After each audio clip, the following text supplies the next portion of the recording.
गुरुर्ब्रह्मा गुरुर्विष्णु गुरुर्देवो महेश्वरः गुरुर्साक्षात् परब्रह्म तस्मै श्री गुरुवे नमः।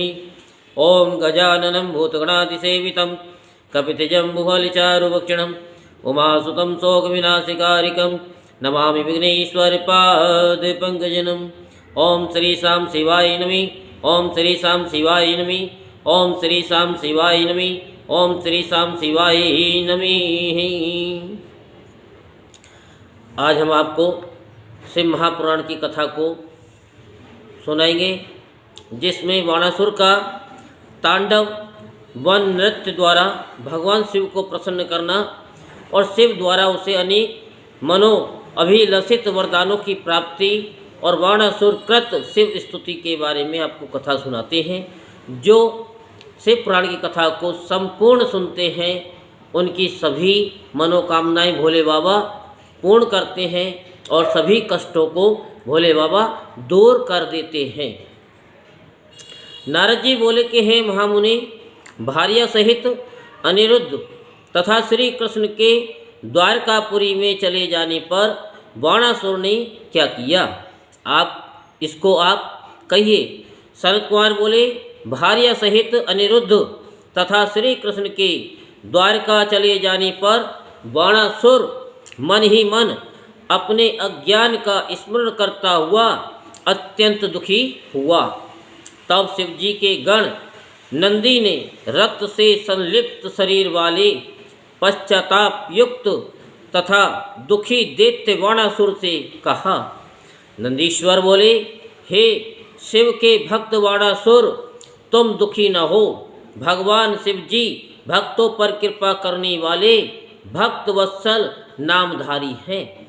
हे भक्तों में श्रेष्ठ, जो कुछ हुआ उनकी इच्छा से हुआ। इस प्रकार चित्त में मानकर बारंबार शिव जी का स्मरण करो। उन आदि देव शिव जी में मन लगाकर नित्य भक्तों पर दया करने वाले महादेव का बारंबार उत्सव करो। उसके बाद नंदी के कहने से द्वेष रहित होकर वह दैत्य बाणासुर हर्षित हो धैर्य धारण कर शीघ्र शिव जी के स्थान को चला गया। वहाँ जाकर प्रभु को नमस्कार कर गर्व रहित होकर प्रेम से पूर्ण मन वाला बाणासुर विहल होकर रोने लगा और अनेक स्तोत्रों तथा स्तुतियों से नमस्कार करता हुआ यथोचित चरण न्यास कर हाथों को चलाता हुआ अनेक प्रकार के आलेड आदि स्थानों को तथा प्रत्यालीड आदि मुद्राओं से शोभित तांडव नृत्य करने लगा। वह सहस्त्रों मुख के बाजों को बजाने और भौं चलाने, सिर को कपाने तथा सहस्त्रों प्रकार से अंग चलाने लगा। धीरे धीरे अनेक प्रकार के नृत्यों को दिखाकर तथा रुधिर को धाराओं से भूमि को सींचकर अपनी गति तथा अहंकार को विस्मृत किए हुए उस महाभक्त बाणासुर ने चंद्रशेखर शिव को प्रसन्न किया। जब नृत्य गीत प्रिय भक्तवत्सल भगवान शिव जी ने प्रसन्न होकर सुंदर नृत्य करने वाले बाणासुर से कहा। रुद्र बोले, हे बाणासुर, हे बलिपुत्र, हे तात, मैं तुम्हारे इस नृत्य से प्रसन्न हूँ। हे दैतेंद्रिय, तुम्हारे मन में जो हो वह वरदान मांगो। सनत कुमार बोले, हे मुनि, तब शिव जी का यह वचन सुनकर उस दैतेंद्रिय बाणासुर ने अपना घाव भरने के लिए वर मांगा। इसके साथ ही बाहु युद्ध के लिए क्षमा, अक्षय गणपत्य का भाव तथा उस शोणितपुर नामक नगर में ऊषा पुत्र का राज्य हो, देवताओं से तथा विशेषकर विष्णु से निर्वैरता और रजोगुण तथा तमोगुण से युक्त दुष्ट दैत्य भाव का विनाश हो। विशेषकर शिव जी की निर्विकार भक्ति, शिव के भक्तों के प्रति स्नेह तथा सब प्रकार यानी सब प्राणियों के प्रति दया भाव हो। हे मुनि, उस बाण दैत्य ने शिव जी से इन वरों को मांगकर नेत्रों से आंसू बहाते हुए हाथ जोड़कर प्रेम पूर्वक शिव जी की स्तुति की।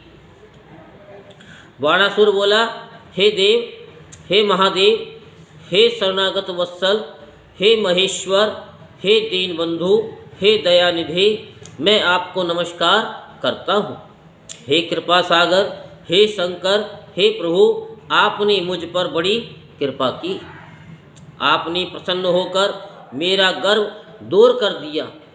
आप ब्रह्म, परमात्मा, सर्वव्यापी, अखिलेश्वर, ब्रह्मांड रूपी शरीर वाले, उग्र, ईश, विराट, सब में व्याप्त तथा सबसे परे हैं। हे प्रभु, आकाश आपकी नाभि, मुख अग्नि, जल वीर्य है, दिशाएं कान हैं, धूलोक मस्तक, पृथ्वी चरण तथा चंद्रमा मन है, सूर्य नेत्र, रिद्धि उदर, इंद्र भुजाएं, ब्रह्मा बुद्धि, प्रजापति विसर्ग तथा धर्म आपका हृदय है। हे नाथ, औषधियाँ आपके रोम हैं, मेघ आपके केश हैं, तीनों गुण आपके तीनों नेत्र हैं। आप सर्वात्मा पुरुष हैं, आपका मुख ब्राह्मण है, भुजाएं क्षत्रिय, जांग वैश्य और चरण शूद्र कहे गए हैं। हे महेश्वर, आप ही नित्य सब जीवों की उपासना करने योग्य हैं। आपका भजन करने वाला मनुष्य निश्चय ही परम मुक्ति प्राप्त कर लेता है। जो मनुष्य आत्मा के प्रिय ईश्वर आपको त्याग देता है, वह मानो अमृत का त्याग करता हुआ इंद्रियों के लिए अकल्याणकारी विष का भक्षण करता है। विष्णु, ब्रह्मा, सभी देवता, निर्मल भाव वाले मुनि आप प्रिय ईश्वर के सब प्रकार से शरणागत है। सनत कुमार बोले, इस प्रकार कहकर उस दैत्य बाणासुर ने प्रेम से विहल अंग वाला हो शिव जी को प्रणाम कर मौन धारण कर लिया। अपने भक्त बाणासुर का ये वचन सुनकर भगवान सदाशिव तुम सब कुछ प्राप्त करोगे, इस प्रकार कहकर वहीं अंतर्ध्यान हो गए। तब शिव जी के अनुग्रह से महाकाल तत्व को प्राप्त हुआ। वह शिव जी का अनुचर बाणासुर बहुत प्रसन्न हुआ। हे व्यास जी, सभी गुरुजनों के परम गुरु तथा समस्त पृथ्वी के मध्य में क्रीड़ा करने वाले शूलपाणी शंकर तथा बाणासुर के सुंदर वृत्तांत का कानों को प्रिय लगने वाले वचनों में आपसे ये वर्णन किया। सनत कुमार बोले, हे व्यास जी, शिव जी के उस चरित्र को अत्यंत प्रेम से सुनिए। जिस प्रकार महादेव ने दानवेंद्र गजासुर को त्रिशूल से मारा, पूर्व काल में देवगणों के हित के लिए युद्ध में देवी के द्वारा दानव महिषासुर का वध कर दिए जाने पर देवता सुखी हो गए। हे मुनीश्वर, देवताओं की प्रार्थना से देवी द्वारा किए गए अपने पिता के वध का स्मरण करके महावीर गजासुर उस वैर का स्मरण कर तप करने हेतु वन में गया और ब्रह्मा जी को उद्देश्य करके प्रीतिपूर्वक कठोर तप करने लगा। मैं काम के वशीभूत स्त्री तथा पुरुषों से अवध्य हूँ, इस प्रकार मन में विचार कर वह तप में दत्तचित्त हो गया। वह हिमालय पर्वत की गुफाओं में भुजाओं को उठाकर आकाश में दृष्टि लगाए हुए पैर के अंगूठे से पृथ्वी को टेककर परम दारुण तप करने लगा। वह उदार बुद्धि वाला महिषासुर पुत्र गजासुर जटाओं के भार की कांति से परले के सूर्य के समान प्रकाशित हो रहा था। उसके मस्तक से उत्पन्न हुई तपोमयी धूमाग्नि तिरछे ऊपर तथा नीचे के लोगों को तप्त करती हुई चारों ओर फैल गई। उसके मस्तक से प्रकट हुई अग्नि से नदी तथा समुद्र सूख गए, ग्रहों सहित तारे गिरने लगे तथा दसों दिशाएं प्रज्वलित हो गईं। उस अग्नि से तप्त हुए इंद्र सहित संपूर्ण देवता स्वर्गलोक को त्याग कर ब्रह्मलोक को गए और ब्रह्मा जी से बोले कि पृथ्वी चलायमान हो रही है। देवगण बोले, हे विधे, गजासुर के तप से हम लोग संतप्त तथा व्याकुल हैं और स्वर्ग में स्थित रहने में समर्थ नहीं हैं, इसलिए आपकी शरण में आए हैं। हे ब्रह्मन, आप कृपा करके अन्य लोगों को जीवित रखने के लिए उस दैत्य को शांत कीजिए, अन्यथा सभी लोग नष्ट हो जाएंगे।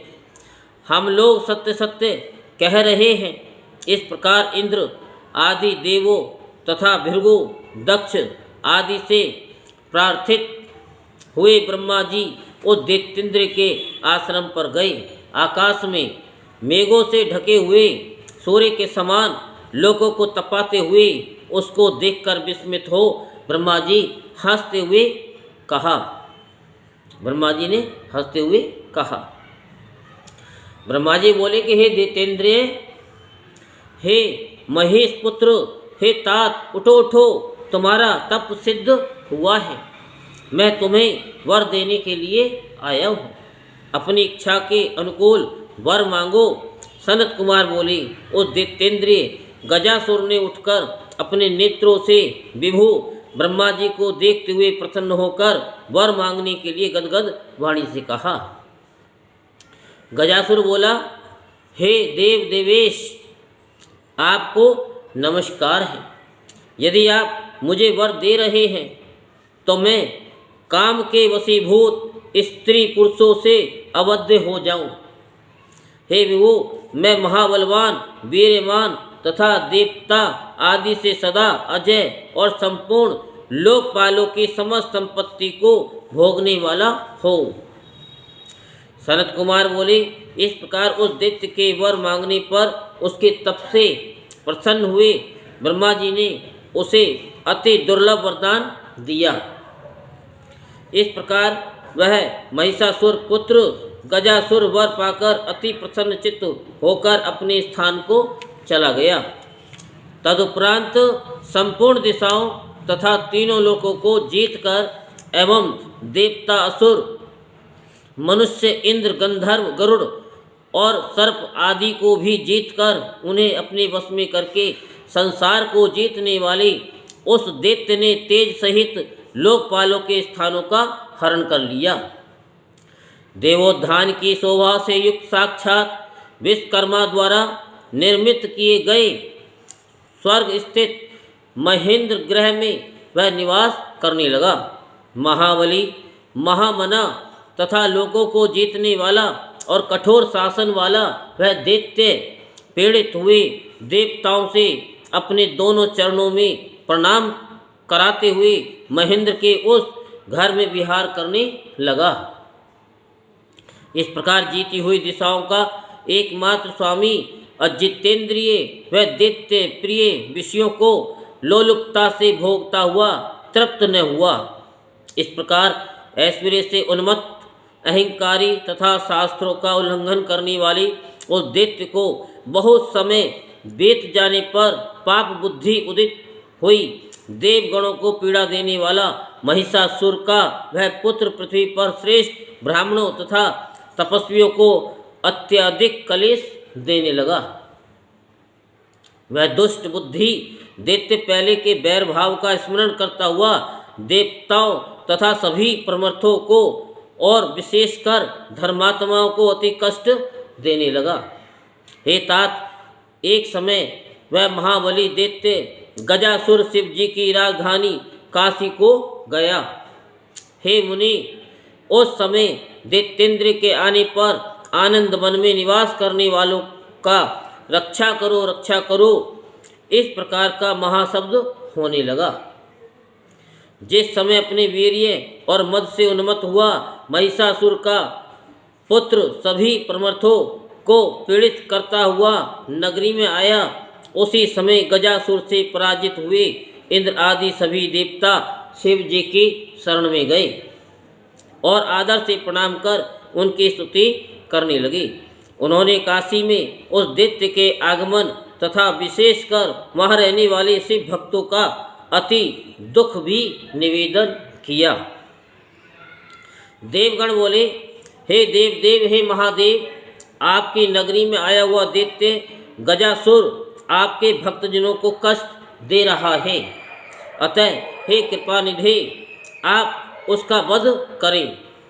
वह भूमि पर जहाँ जहाँ चल रखता है वहाँ उसके भार से अचल पृथ्वी भी चलायमान हो जाती है। उसकी जंघा के वेग से डालियों सहित वृक्ष गिरने लगते हैं। उसके भुजदंड के आघात से शिखरों सहित पर्वत चूर्ण हो जाते हैं। उसके मुकुट के संघर्ष से मेघ आकाश का त्याग करते हैं और उसके बालों के संपर्क से उत्पन्न हुए नीलेपन को वे अब तक भी नहीं छोड़ते। जिसके निश्वास के भारों से ऊंची तरंगों वाले महासागर तथा नदियां भी जल जंतुओं के सहित बड़ा कल्लोलन करती है। जिसके शरीर की ऊंचाई उसकी माया से 9 सहस्त्र योजन है हो जाती है तथा मायावी उस दैत्य का विस्तार चौड़ाई का घेरा भी उतना ही हो जाता है। जिसके नेत्रों के पीलेपन और चांचल्य को बिजली आज भी नहीं धारण कर सकती, वही बड़े वेग से यहाँ आ रहा है। वह असहाय दैत्य जिस जिस दिशा में जाता है, काम से जीते हुए स्त्री पुरुषों से वह अवध्य हूँ, यानी मैं अवध्य हूँ। इस प्रकार वहाँ कहता है, काशी की रक्षा में तत्पर रहने वाले हे देवेश, इस प्रकार हम लोगों ने उस दैत्य की चेष्टा का आपसे निवेदन किया, आप भक्तों की रक्षा कीजिए। सनत कुमार बोले, देवताओं द्वारा इस प्रकार प्रार्थना किए जाने पर भक्तों की रक्षा में तत्पर वे शिवजी उसके वध की कामना से बड़ी शीघ्रता से वहाँ आए। त्रिशूल हाथ में धारण किए हुए उन भक्त वत्सल शिवजी को गरजते हुए आया देखकर गजासुर गर्जने लगा। तब वीर गर्जन करते हुए उन दोनों का अनेक अस्त्रों तथा शस्त्रों के प्रहार से दारुण तथा अद्भुत युद्ध हुआ। अति तेजस्वी तथा महाबली गजासुर ने दैत्यों का विनाश करने वाले शिवजी पर तीव्र बाणों से प्रहार किया। हे मुनि, उस समय भयंकर शरीर वाले शिवजी ने अपने अति दारुण बाणों से अपने समीप ने पहुँचे हुए उसके बाणों को शीघ्र ही खंड खंड कर दिया। तब हाथ में खड्ग लेकर, अब तुम मेरे द्वारा मारे गए, इस प्रकार ऊंचे स्वर से गर्जन कर क्रोधित होकर गजासुर शिवजी की ओर दौड़ा। तब त्रिशूलधारी भगवान शिव ने उस दैत्य श्रेष्ठ को आता हुआ देखकर तथा अन्य के द्वारा अवध्य जानकर उसे त्रिशूल से मारा। उस त्रिशूल से विद्ध हुआ वह गजासुर दैत्य अपने को शिव का छत्र रूप मानता हुआ शिवजी की स्तुति करने लगा।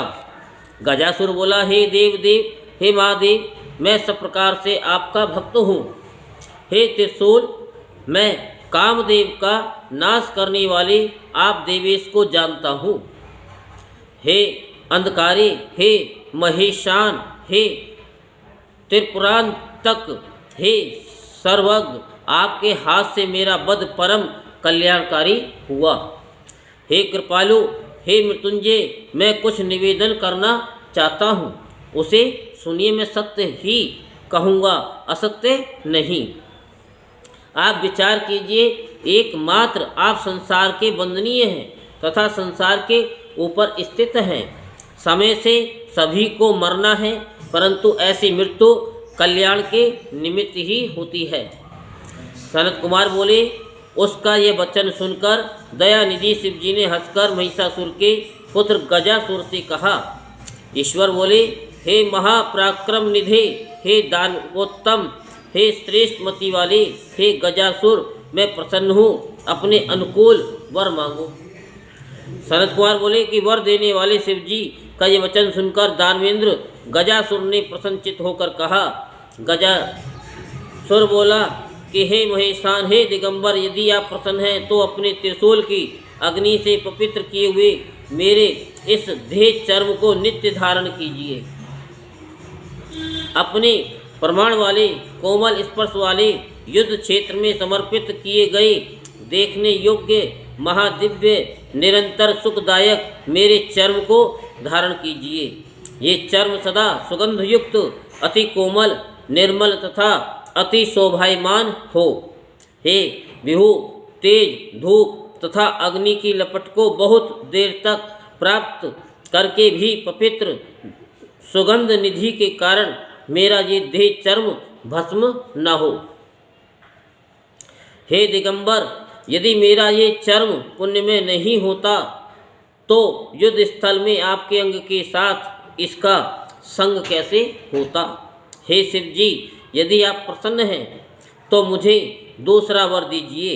आज से प्रारंभ कर आपका नाम कृतिवास सा हो। सनत कुमार बोले, उसका ये वचन सुनकर भक्त प्रिय भक्त वत्सल महेशान शिवजी प्रसन्न होकर भक्ति से निर्मल मन वाले उस गजासुर नामक दानव से पुनः कहने लगे। ईश्वर बोले कि मुक्ति के साधन इस क्षेत्र में तुम्हारा ये पवित्र शरीर सभी के लिए मुक्तिदायक मेरा लिंग होगा। ये महापापों का नाश करने वाला समस्त श्रेष्ठ लिंगों में प्रधान एवं मुक्ति को देने वाला और कृति वासेश्वर नामक लिंग होगा। इस प्रकार कहकर उन दिगंबर देवेश ने गजासुर के उस विस्तृत चर्म को लेकर उसे धारण कर लिया। हे मुनीश्वर, उस दिन बहुत बड़ा महोत्सव हुआ। काशी निवासी सभी लोग तथा प्रमथ गण प्रसन्न हो गए। उस समय हर्षपूर्ण मन वाले विष्णु, ब्रह्मा आदि देवताओं ने हाथ जोड़कर शिव जी को नमस्कार करके उनकी स्तुति की। दानवों के स्वामी महिषासुर पुत्र गजासुर के मार दिए जाने पर देवगणों ने अपने स्थान को प्राप्त कर लिया और संसार सुखी हो गया। इस प्रकार भक्तों के प्रति दया सूचक, स्वर्ग कीर्ति एवं आयु को देने वाले और धन धान्य को बढ़ाने वाले शिव चरित्र का वर्णन कर दिया गया। उत्तम व्रत वाला जो मनुष्य इसे प्रीति से सुनता है अथवा सुनाता है, वह महान सुख पाकर अंत में मोक्ष को प्राप्त करता है। शरद कुमार बोले कि हे व्यास जी, सुनिए, मैं शिव जी के चरित्र को कहता हूँ। जिस प्रकार महादेव ने दुंदुर भी निर्हाद नामक दैत्य को मारा, समय पाकर विष्णुदेव के द्वारा दिति के पुत्र महाबली दैत्य हिरण्याक्ष के मारे जाने पर दिति बड़े दुख को प्राप्त हुई।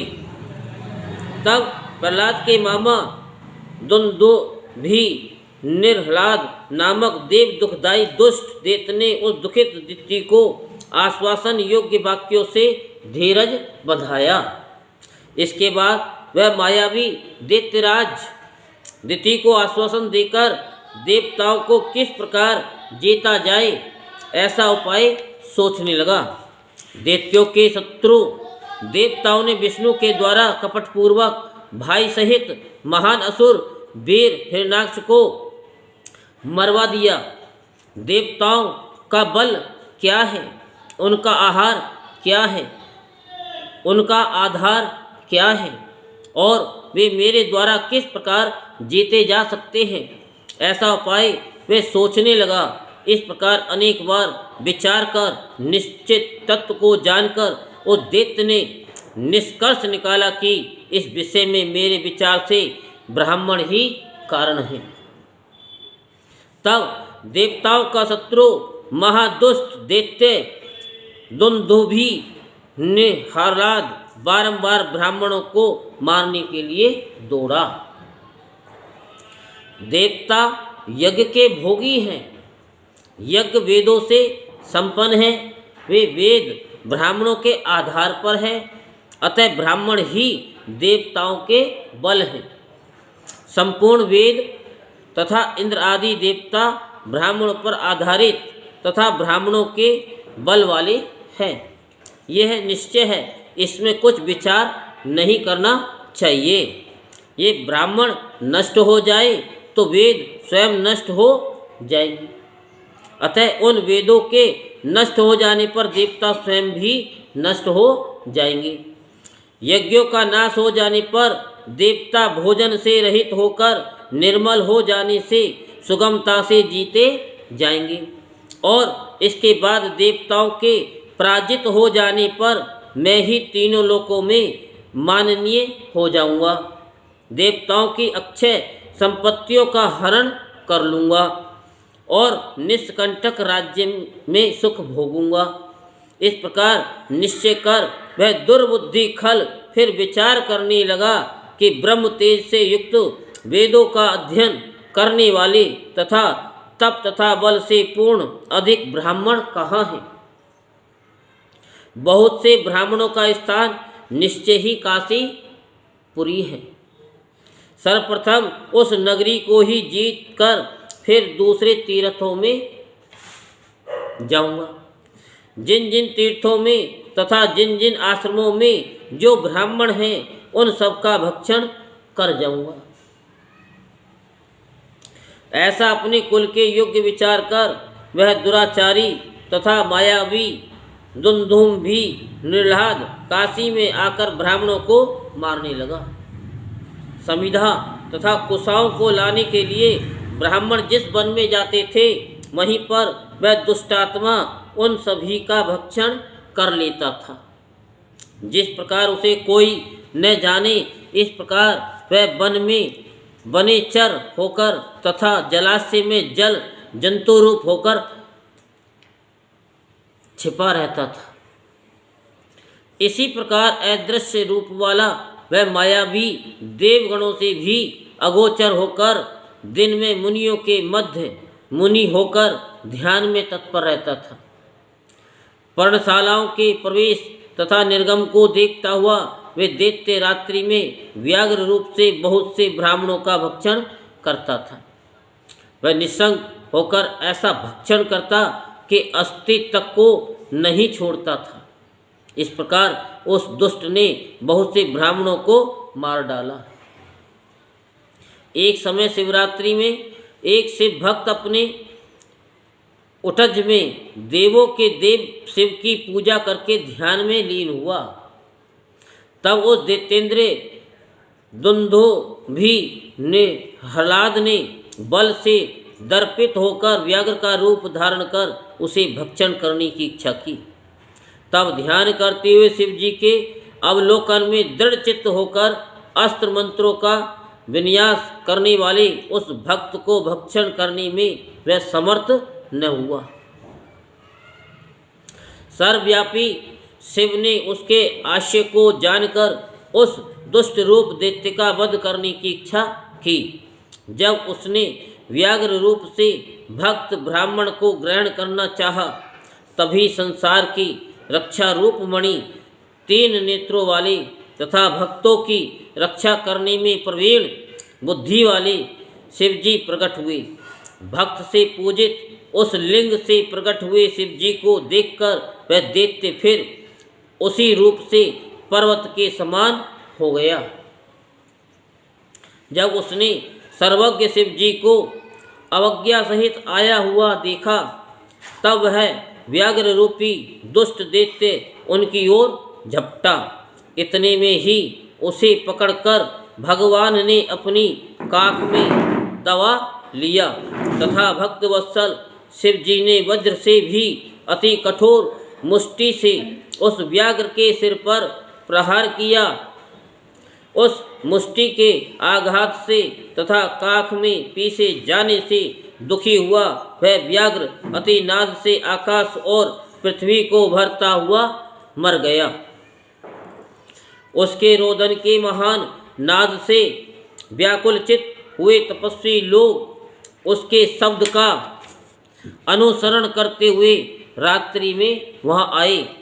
वहाँ मृगेश्वर सिंह को काख में करने वाले शिव जी को देखकर वे सब नम्र हो जय जयकार करके उनकी स्तुति करने लगे।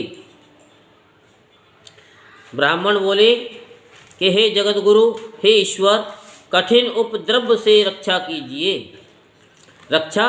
कीजिए और दया करके इस स्थान में स्थित रहिए। हे महादेव, आप इसी स्वरूप से व्याघ्रेश नाम से इस ज्येष्ठ नामक स्थान की रक्षा कीजिए। हे गौरीश, दुष्टों का नाश करके हम तीर्थ वासियों की अनेक प्रकार के उपद्रव से रक्षा कीजिए और भक्तों को अभय दान दीजिए। सनत कुमार बोले, इस प्रकार अपने उन भक्तों का वचन सुनकर भक्त वत्सल शिव जी ने तदास्तु कहकर भक्तों से पुनः कहा। महेश्वर बोले, जो मनुष्य श्रद्धा से मुझे इस रूप में यहाँ देखेगा, उसके दुख को मैं अवश्य दूर करूँगा। मेरे इस चरित्र को सुनकर तथा मेरे इस लिंग का अपने हृदय में स्मरण करके युद्ध में प्रवेश करने वाला मनुष्य निस्संदेह विजय को प्राप्त करेगा।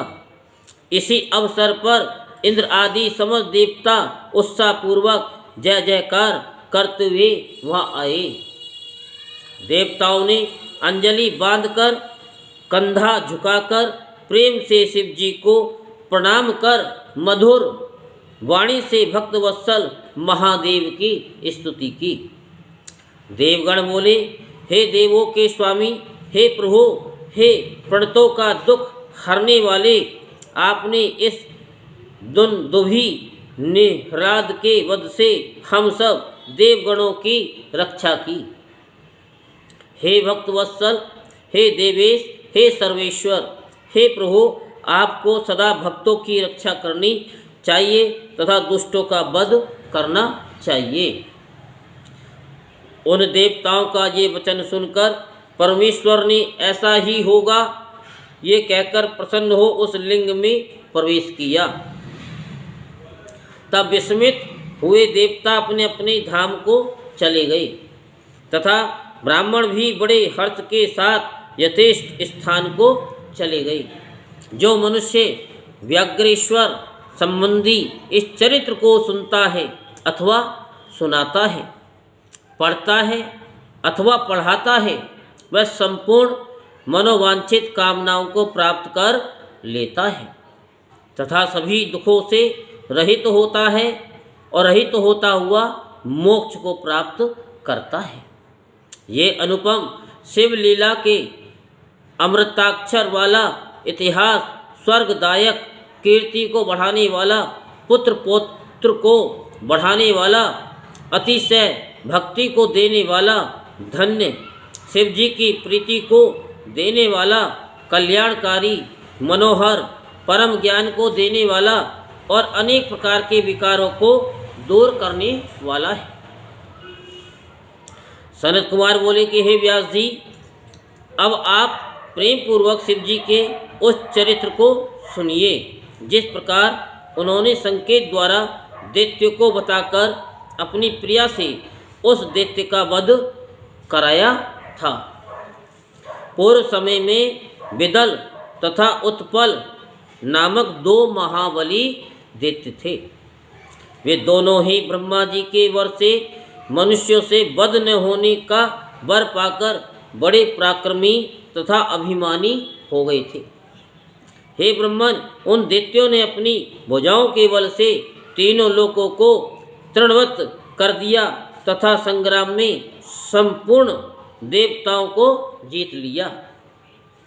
उन दैत्यों से पराजित हुए सब देवता ब्रह्मा जी की शरण में गए और आदर से उनको विधि पूर्वक प्रणाम कर उन्होंने दैत्यों के उपद्रव को कहा।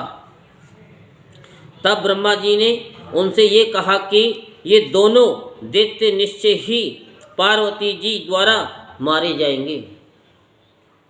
आप सब पार्वती सहित शिव जी का भली भांति स्मरण करके धैर्य धारण कीजिए।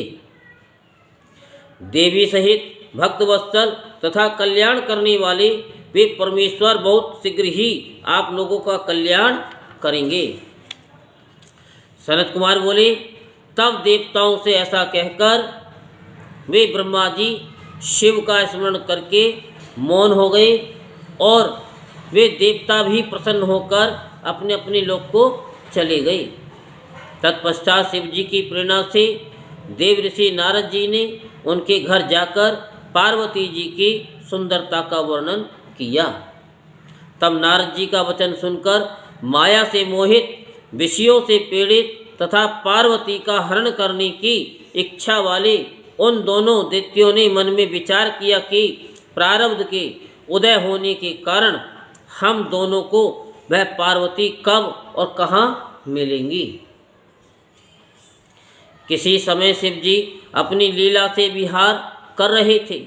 उसी समय पार्वती भी कौतुक से अपनी सखियों के साथ प्रीतिपूर्वक शिव जी के समीप कंदुक क्रीड़ा करने लगी। ऊपर को गेंद फेंकती हुई, अपने अंगों की लघुता का विस्तार करती हुई, श्वास की सुगंध से प्रसन्न हुए, भौरों से घिरने के कारण चंचल नेत्र वाली, केश पास से माला टूट जाने के कारण अपने रूप को प्रकट करने वाली, पसीना आने से उसके कणों से कपोलों की पत्र रचना से शोभित प्रकाशमान चोला कोश यानी कुर्ती के मार्ग से निकलती हुई अंकी कांति से व्यापत शोभायमान गेंद को ताड़न करने से लाल हुए कर कमलों वाली और गेंद के पीछे दृष्टि देने से कंपायमान बोहे रूपी लता के अंचल वाली जगत की माता पार्वती खेलती हुई दिखाई दी। आकाश में विचरते हुए उन दोनों दैत्यों ने कटाक्षों से देखा, मानो उपस्थित मृत्यु ने ही दोनों को गोद में ले लिया हो। ब्रह्मा जी के वरदान से गर्वित विदल और उत्पल नामक दोनों दैत्य अपनी भुजाओं के बल से तीनों लोकों को तृण के समान समझते थे। कामदेव के बाणों से पीड़ित हुए दोनों दैत्य उन देवी पार्वती के हरण की इच्छा से शीघ्र ही सांबरी माया करके आकाश से उतरे। अति दुराचारी तथा अति चंचल मन वाले वे दोनों दैत्य माया से गणों का रूप धारण कर पार्वती के समीप आए। तभी दुष्टों का नाश करने वाले शिवजी ने क्षण मात्र में चंचल नेत्रों से उन दोनों को जान लिया। सर्व स्वरूपी महादेव ने संकट को दूर करने वाली पार्वती की ओर देखा। उन्होंने समझ लिया कि ये दोनों दैत्य हैं, गण नहीं हैं। उस समय पार्वती जी महाकौतुकी तथा कल्याणकारी परमेश्वर अपने पति शिव के नेत्र संकेत को समझ गई।